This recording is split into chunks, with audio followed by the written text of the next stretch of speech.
السلام عليكم ورحمة الله تعالى وبركاته. كسر هذا بدبادة أكشن. عوالكم حديث إذا لبا فرصات أو قصة كلا بحي لبا هيدود بدنا عالمي تهاي بدنا تهاي هيد محلية الشقة الكوبادي هل كان عاوة كحيسين يا حويان أمان دنيا ور كده بدنا كله ذاقو خبرهان أما فربلهان وحويان سبلاي تشين أوفيسر هيدا لو يقال دي آر سي أما دانش ريفيوجي كونسل وهيد عالمية أما انترناشونال إنجو عالمية وهرجيسة دكان أفريقيا ملا بدن كشقية عالم كملا بدن يوروب آسيا كشقية waxa uu naadinayaa qof u qaabilsan waxa loo yaqaan procurement department-ka officer ka noqda waana Hargeysa Somaliland position-kaasi at the same time boss-kan qofka waxyaabo badan baa looga baahan yahay waxyaabahan waxaan rajaynayaa insha Allah waxaad booqataa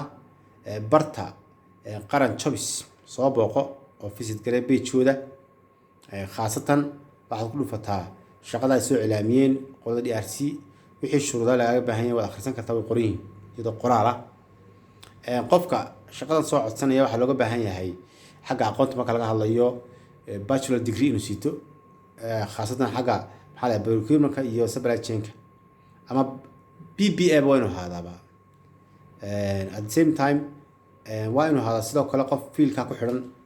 muddo 3 sano ah wax ku soo practice gareeyay ama aqoon baa u leh ama 3 sano ba related field within 3 years fiilka procurement-ka fiil lama ah inuu muddo 3 sano waarnimo u leeyahay marka taalafteedana oo kale wala garan kara dadka administration-ka ay wixii la halmala waa inuu qofkaasi ku fiican yahay excellent organizational skills waa inuu hada self motivated waa inuu hada proactive waa inuu sidoo kale hada qof reliable oo dedicated waa inuu hada qof ku shaqeyn kara under pressure xaalad adag deedis yimaadaan waa inuu xamili karaa waa inuu ku shaqeyn karaa waa inuu luqadda Ingiriisiga si fiican ugu hadlaa iyo af Soomaaligaba iyo luqadda maxalliga waddanka laga hadlo si fiican ugu hadli karaa qofkaasi 2 sano waa arrimaha looga baahan yahay therefore shaqada fadlan qofkii interested ku ahaw xaree maanta laga 20 bisha laga bila waxa la yiraahdaa availability-geeduna waa waxa la yiraahdaa waa current at the same time qofkii raba inuu soo apply gareeyo 3 October ayaa ugu dambaysa marka CV-ga waxaad ku gudbinaysaa hab online aad ku buuxinaysaa waad ka buuxinaysaa www.drc.ngo under vacancies marka long later than marka ama apply ku dhufo barta ku qoran tahay kaas waa boss ka labaadan xaysiinaya xawayaan aan rabaa inaan idin sheego waa Ambicam som hay'adan Ambicam leehdo oo Ambicam Somaliland waa hay'ad maxalli oo la aasaasay 2008 headquarter-keedu waa Hargeysa Somaliland waxay u baahan tahay nutrition program manager way baahan tahay Hargeysa looga baahan yahay fadlan you have to qofkaas Hargeysa ku shaqeynaya responsibilities-kiisa iyo waxyaabo qabanayana waxa kamid ah inuu hawlaha nutrition la xiriiro u design gareeyo implement gareeyo monitor gareeyo nutritionist-ka programmada activity la xiriira ee heer degmo ah ama sidoo kale marka program baa jira oo loo yaqaan work plan wax la jira work plan kama aan ku shaqeyn karayaa at the same time qofkii u baahan shaqadaasi fadlan akhri